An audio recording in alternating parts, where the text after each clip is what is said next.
Hi! Hello! అందరికీ నమస్కారం అండి. అందరూ ఎలా ఉన్నారు? బాగున్నారా? ఐ హోప్ అందరూ బాగుండాలని మనస్ఫూర్తిగా కోరుకుంటున్నాను. Welcome to my YouTube world అండి. సో, మరొక లాంగ్ వీడియోతో మేము ముందుకొచ్చాను. చాలా రోజులైంది లాంగ్ వీడియో పెట్టక.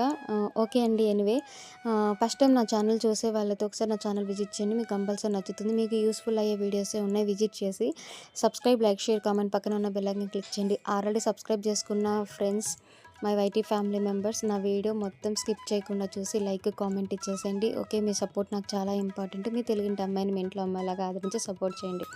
ఓకే, వీడియోలోకి వెళ్దాము. ఇది గణపతికి పూజ, సంకట చతుర్దశి రోజు చేసిన పూజ విధానం అంతా వీడియో తీసానండి. అంతా అప్లోడ్ చేస్తున్నాను. దాని గురించి మీకు ఎక్స్ప్లెయిన్ ఇస్తాను, చూసేయండి. నేను ఎర్లీ మార్నింగ్ సంకట చతుర్దశి రోజు నేను సంకట చతుర్దశి అన్నప్పుడే ఈరోజు రేపనంగా ఈరోజు బాపనప్ప కాల్ చేశాను. స్వామి, సంకట చతుర్దశి నేను ఎప్పుడు ఇంట్లోనే చేసుకుంటాను, గుళ్ళోకి వచ్చి ఆచరించేది తెలీదు, నార్మల్గా అభిషేకం చేసి చేసుకుంటాను అంటే, ఏం లేదమ్మా, ఒక పొద్దున్నే నువ్వు పూజ చేసేసుకొని ఒక పొద్దుండేసి ఈవినింగ్ 6-6:30 కల్లా టెంపుల్కి వచ్చేసేయండి, పంత పూజ అంతా ఇక్కడ జరుగుతుంది అనేసి చెప్పారు. ఎంత అవుతుంది స్వామి అమౌంట్ అంటే, ఇలా 300 అవుతుంది అన్నారు. ఓకే అనేసి నేను ఎర్లీ మార్నింగ్ లేసేసి ఇండ్లు వాకిళ్ళు అన్నీ కడుక్కొని అన్నీ క్లీన్ చేసేసుకొని పూజ చేసుకొని డ్యూటీకి అయితే వెళ్ళానండి. నేనేమీ తీసుకోలేదు. ఆయన పర్టికులర్గా నిమ్మకాయ, పెరుగు తినొద్దని చెప్పారు. నేను ఓన్లీ ఒక గ్లాస్ పాలు, ఒక బాటిల్ వాటర్ ఒకటే తాగాను. పొద్దున్న నుంచి ఉపవాసంతోనే ఉన్నాను. తర్వాత డ్యూటీ చేసుకొని ఇంటికి వచ్చాను. ఇంటికి వచ్చిన తర్వాత కూడా ఇండ్లు వాకిళ్ళు అల్లుకొని ఇంకా టెంపుల్కి అయితే బయలుదేరాను. అలా టెంపుల్కి బయలుదేరి టెంపుల్ కాడికి వెళ్తేనే అమౌంట్ కట్టమన్నారు. పూజకి అంతటికి అమౌంట్ కట్టేసి పేర్లు చెప్పేసాము. అందరికీ కూర్చున్నారు. అక్కడ మేము వెళ్ళేసరికి అక్కడ ప్లేట్లు కనిపిస్తున్నాయి కదా, పూలు, కొన్ని ఉడి పూలు, పసుపు, కుంకుమ, పంచామృతము అన్నీ రెడీగా పెట్టారు. అక్కడ ఒక ప్లేట్ ఉందన్నమాట. అది ఆ ప్లేట్ వచ్చేసి అది ఏమంటారంటే చెక్కలాగానే ఉంది, కానీ ఆ ప్లేట్ 10 రూపాయలు తీసుకోవాలన్నారు. ఆ 10 రూపాయల ప్లేట్ తీసుకున్నాను. నేను ఫస్ట్ టైం ఇది పూజ చేయడం అనమాట. సంకట చతుర్దశి ఎప్పుడు ఇంట్లోనే చేసుకునేదాన్ని, ఇప్పుడు ఆచరించడం అనమాట. అంటే కరెక్ట్ పూజా విధానం అంతా ఈసారి పాటించాను ఇలా. ఇంకా సరే అని వెళ్ళాను. పక్కన ఒక ఆంటీ కూర్చున్నారు. ఆ అంటే తెల్ల జిన్నేరు చెట్టు ఆకులు ఇచ్చింది. తర్వాత చిన్న విగ్రహం, వినాయకుని విగ్రహం ఇచ్చారండి. వాళ్ళే పూజారి వాళ్ళే చిన్న విగ్రహం ఇచ్చారు. వాళ్ళు ఏమన్నారు, మేము ఉన్నాంలేమ్మా అని చెప్పారు. ఆకులు, జల్లెడాకులు ఎదురుగా కూర్చున్న ఆంటీ ఇచ్చారు. తర్వాత పక్కన ఉన్న ఆంటీ, నీకేం డౌట్ వచ్చినా నేను చెప్తానులే అనేసి అన్నారు. నేను 2 నిమ్మకాయలు, విడుపులు తీసుకొని వెళ్ళాను. ఆ ప్లేట్కి అంతా పసుపు పూసి బొట్లు పెట్టానమాట. అది ప్లాస్టిక్ ప్లేట్ మాదిరి ఉందనమాట. ఆ ప్లేట్ పెట్టేశాను. తర్వాత ఆకులు, జడలాకులు పెట్టేసి పసుపు కుంకం పెట్టి ఒక దాంట్లో వినాయకుడిని, ఇంకొక దాంట్లో పసుపు గౌరమ్మని చేసుకొని పెట్టుకొని ఆమెకి బొట్టు పెట్టి పూలు పెట్టేశాను అనమాట. ఇంకా అక్కడ పూజారి చెప్పిన ఒక ప్లాస్టిక్ గ్లాస్లో అలా నీళ్లు పెట్టుకొని ఒకటి బౌల్ ఇచ్చారు. ఆయన ఇంకా పూజా విధానం ఎలా చెప్తే అలా చేసుకుంటూ వెళ్ళిపోతున్నానండి. నేను ఫస్ట్ టైం చేసిన చాలా హ్యాపీగా చేశాను అనమాట. బాగా జరిగింది పూజ అంతా పొద్దున్న నుంచి సాయంత్రం వరకు. ఇదిగో అలా పెట్టేసి అక్కడ మంత్రాలు చదువుతూ ఉన్నారు మైక్లో. ఇంకా అందరం ఆయన చెప్పినట్లు పూజలు చేస్తున్నాం. అదిగోండి చిన్న వినాయకుడు, బుజ్జి వినాయకుడు, మీరు ఆల్రెడీ చూశారు కదా షార్ట్ వీడియోలో. తర్వాత పక్కన గౌరమ్మని కూడా పెట్టుకున్నాను. ఎంతైనా ఆయన తల్లికి తగ్గ కొడుకు కదా, ముద్దుల కొడుకు ఆయన. సో గౌరీపుత్రుడు అంటారు కదా వినాయకుడిని. సో అందుకని గౌరమ్మని కూడా చేసి పెట్టుకున్నాను అనమాట. పక్కన ఆంటీ చెప్పారు, చేసి పెట్టుకున్నాను. ఇంకా అక్షంతులు, పసుపు కుంకుమతో, విడుపులతో మంత్రాలు చదువుతూ ఉంటే పూజ చేస్తూ ఉన్నాం అనమాట. ఇంకా ఇలా అన్నీ చేసి స్వామికి అయితే అభిషేకం చేయించారు, అన్నీ చేశారు. నిజంగా చాలా హ్యాపీగా అనిపించిందండి. అలా 3 సార్లు అక్షంతలు వేయడము, పూలతో వేయడము, కుంకుమతో వేయడం, పసుపు వేయడం, స్వామికి కుంకుమార్చన, తర్వాత వచ్చేసి పంచామృతాలతో అభిషేకం, గరికె పూజ అన్నీ చేసాం. ప్రసాదం పెట్టారు, అన్నీ పెట్టారు. చాలా హ్యాపీగా అనిపించింది. నాకు చిన్నప్పటి నుంచి వినాయకుడు అంటే చాలా ఇష్టం అండి. నేను ఇది ఇలా చేస్తున్నాను పూజ. నాకు చిన్నప్పటి నుంచి వినాయకుడు అంటే చాలా ఇష్టము. బెస్ట్ ఫ్రెండ్ అనమాట. ఆయనతో ఏదైనా ఎనీథింగ్ షేర్ చేసుకుంటాను, అంత ఇష్టం ఆయన నాకు.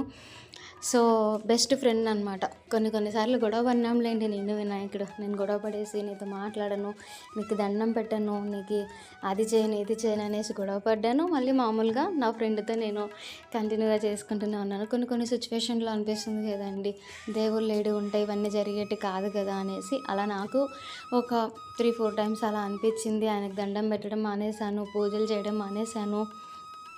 అలా మేమిద్దరం ఫైటింగ్ అయిపోయిన తర్వాత మళ్ళీ మాట్లాడుకుంటాం అనమాట. సో ఇలాగే సంకట చతుర్దశి రోజు అయితే ఇలా జరిగింది. అంటే ఫస్ట్ టైం గుడికి వెళ్ళి చేశానండి నేను. అంతకుముందు ఇంట్లోనే చేశాను. ఆ వీడియో కూడా పెట్టాను కదా, చూసారు. అంతకుముందు నేను ఇంట్లోనే చేసేదాన్ని. తర్వాత సంకట చతుర్దశి రోజు ఇలా ఉంటుంది పూజ అనేసి చెప్తే నేను సరే అనేసి ఈరోజు చేయాలి ఎట్లా తిరిగి అనుకున్నాను. అక్కడికి వెళ్ళినాక తెలిసింది ఎన్ని వారాలు ముక్కున్నావు అమ్మ చేయడానికి అనేసి పక్కన అంటే అడిగింది. నేను ఎన్ని వారాలను ముక్కోలేదంట. అంటే ఈ సంకట చతుర్దశి 5 వారాలు, 9 వారాలు, 11 వారాలు, 21 వారాలు ఇలా ఉంటుందిమా, మనం ముక్కున్న దాన్ని బట్టి ఉంటుంది అనుకున్నాను.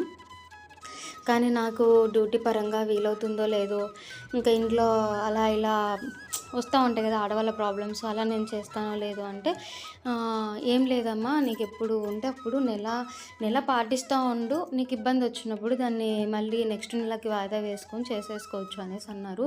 సర్లే చూద్దాం, తర్వాత ముక్కుందాం, ఇంకా నెల ఉంది కదా అనేసి అనుకున్నాను. ఇంకా స్వామి అక్కడ చదువుతూ ఉన్నాడు మంత్రాలు. నేను స్వామికి పూలతో, అక్షంతులతో, పసుపు కుంకంతో వేస్తూనే ఉన్నాను. తర్వాత వస్త్రం అని అన్నీ ఇంకా పూజ పద్ధతులు ఉంటాయి కదా, అవన్నీ చేసుకుంటూ వచ్చానండి. అందుకే నేను దగ్గరకు పెట్టి వీడియో తీపిచ్చాను అనమాట. ఇంకా అక్కడ మంత్రాలు అవన్నీ మైక్లో రికార్డ్ అయితే మళ్ళీ నాకు ఆడ కాపీ రైట్ పడుతుందో అనేసి నేను వాయిస్ ఓవర్ అయితే ఇస్తున్నాను. నాకు ఆ రోజైతే మార్నింగ్ నుంచి ఆకలి అయితే అనిపించలేదండి. ఇంకా పూజ అయిపోయిన తర్వాత ఆకలి అనిపించింది. అక్కడే మాకు టిఫిన్ పెట్టారనమాట. ఊతప్పలు, పొంగలు, చట్నీ, తర్వాత కేసరి, ఇలా ఇవే పెట్టారనమాట. ఒక పొద్దుతో ఉండి మీరు పూజ అయిపోయేసరికి అప్పటికే 6:30కి వెళ్తే అండి, అప్పటికి స్టార్ట్ చేస్తుంటే 9 అయిపోయింది. 9:15కి అయిపోయింది అనమాట. 9:15కి అయిపోయిన తర్వాత మేము అప్పుడు 9:30కి మళ్ళీ స్వామి దగ్గరికి వెళ్ళి ప్రసాదం తీసుకొని ఆయనకు కాలు మొక్కేసి ఆ వినాయకుని విగ్రహం ఆయనకి చెప్పేసి తినేసే లోపల 9:30, 9:45 అలా అయిందండి. చూడండి నా బుజ్జి వినాయకుడు ఎలా ఉన్నాడో, చాలా బాగున్నాడు కదా. చామంతి పూలల్లో ఎంత బాగున్నాడో. పక్కన తల్లి కూడా ఉంది కదా, చాలా హ్యాపీ అనిపించింది నాకు. తర్వాత స్వామికి అభిషేకం చేయమన్నారండి. వాళ్ళు పెరుగు, పాలు, అరటిపండు, చక్కెర, నెయ్యి అన్నీ ఒకే 2 దాంట్లో కలిపి పెట్టారు. వాళ్ళు చెప్తా ఉంటే అప్పుడు కొద్దిగా స్వామికి వేస్తూ ఉండని అన్నారు. అలా స్వామికి అయితే అభిషేకం చేసి దండం పెట్టుకున్నాము. మీకు ఇంకొక విషయం చెప్పాలి. సంకట చతుర్దశి రోజు ఎవరైనా సరే సంకట చతుర్దశి వ్రతం పాటించాలనుకుంటే నిమ్మకాయలు, పెరుగు అయితే అస్సలు తాగకూడదంట అండి. ఓకేనా. నిమ్మకాయ తాగడం, నిమ్మకాయ రసము, పెరుగు అట్లాంటివి అయితే ముట్టకూడదంట. ఓన్లీ పాలు, పండ్లు, బెల్లం అన్నం, కేసరి ఇట్లా ప్రసాదాలు, వాటర్ అయితే అది దేవుని దగ్గర పెట్టిన ప్రసాదాలు అయితే మాత్రమే తీసుకోవాలంట. ఇది మీకు తెలియదు కదా, అందుకే చెప్తున్నా, ఈ విషయం తెలుసుకుంటారని. ఇంకా తర్వాత అభిషేకం అయిపోయిన తర్వాత అవన్నీ పక్కకు పెట్టేసి తర్వాత వచ్చేసి స్వామికి నీళ్ళాభిషేకం చేయమన్నారు. అలా ఆ గ్లాస్ అవన్నీ అరేంజ్మెంట్ వాళ్ళే చేస్తారనమాట. ఆ ప్లేట్ ఒకటే మనం కొనుక్కున్నాము.